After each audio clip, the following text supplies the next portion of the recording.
Bom dia, meu nome é Fábio.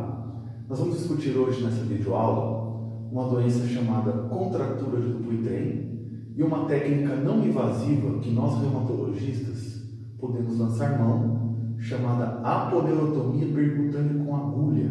Tá? Nós vamos discutir na aula de hoje para dizer que tipo de casos que há benefício na utilização dessa técnica e como que a gente procede com ela. Tá bom? Vamos lá?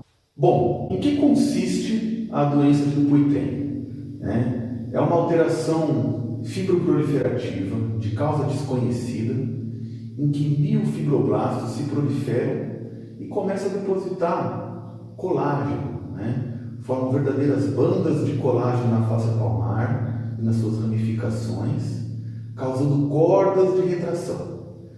Com isso, o dedo ele vai ficando cada vez mais retraído, principalmente o quarto e o quinto dedos, e eles vão perdendo a capacidade de se estender. Embora não haja dor, existe uma alimentação bem importante que essa doença traz. Bom, outra coisa que se sabe é que existe um forte componente hereditário. Chega a cometer 3 a 6% da população. E há uma predileção importante para brancos, japoneses, escandinavos e australianos. Só para se ter uma ideia desse componente hereditário, na Austrália, 30% da população acima dos 60 anos estão acometidas em algum grau com a contratura do Dupuytren. Outra coisa importante de nós ressaltarmos é que nas mulheres existe uma tendência maior a que essas contraturas sejam bilaterais, que tenham maior índice de recorrência, inclusive pós-procedimento, pós-operatório. Existe um componente hereditário mais importante nas mulheres, e um índice de refratariedade maior. Além de nas mulheres haver um aumento também da doença de Ledder-Rose, que nada mais é do que um Dupuytren na mão, do que também o espessamento fibroproliferativo da face nos pés e nos homens no pênis, causando a doença de Peyronie. Bom, e como dá a progressão da doença de Dupuytren? Essa progressão se dá em 3 fases: proliferativa, involutiva e residual. Vamos a elas. A fase proliferativa, como o próprio nome diz, é uma fase em que há o predomínio de proliferação celular, formando inicialmente nódulos. Com o avançar da doença, nós entramos na fase involutiva, em que a gente tem menos proliferação e mais, sim, feixes, uma organização linear, formando bandas de contração. O início da formação dos feixes. E já na terceira fase, ou residual, é a fase em que predomina-se a contratura, propriamente dita. Lembrando que, obviamente, essas 3 fases elas podem estar acontecendo simultaneamente, predominando determinado tipo de evento em cada fase. A doença de Dupuytren acomete fibras longitudinais da face palmar, preferencialmente na altura do quarto e quinto dedos, nesta região aqui.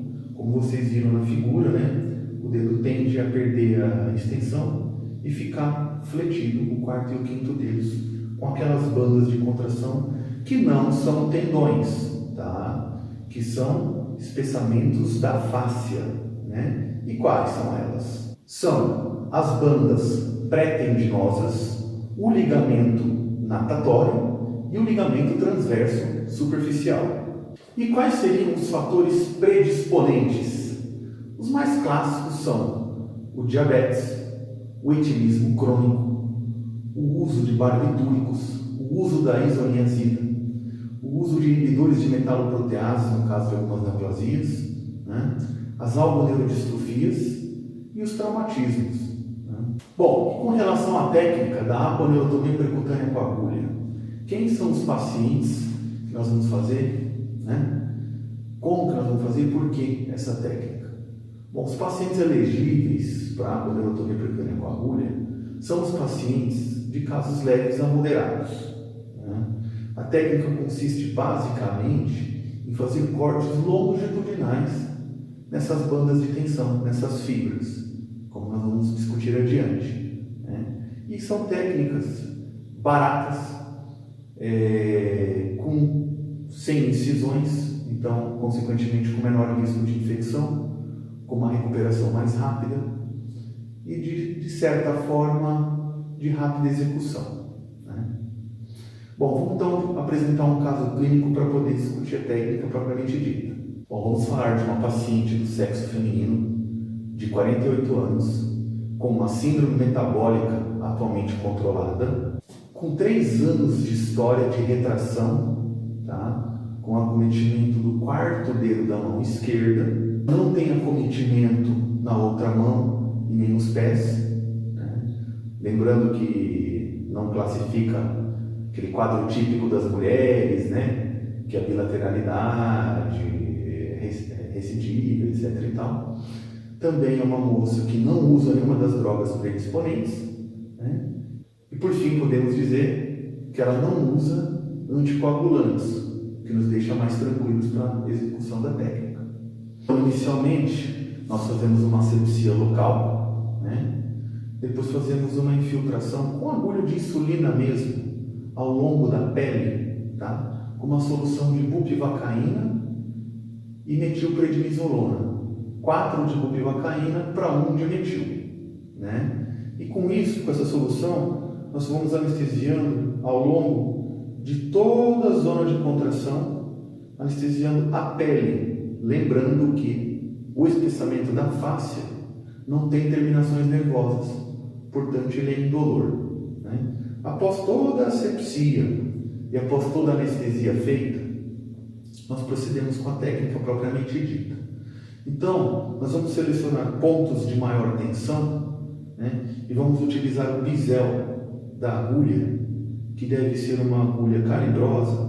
Nós aqui no nosso serviço utilizamos uma 30x8, tá? O importante é o calibre, que tem que ser de 8 para cima, para poder fazer a função de, entre aspas, de serrote, né? Então nós pegamos longitudinalmente, inserimos a agulha e fazemos movimentos de vai e vem com o objetivo de romper propriamente as fibras.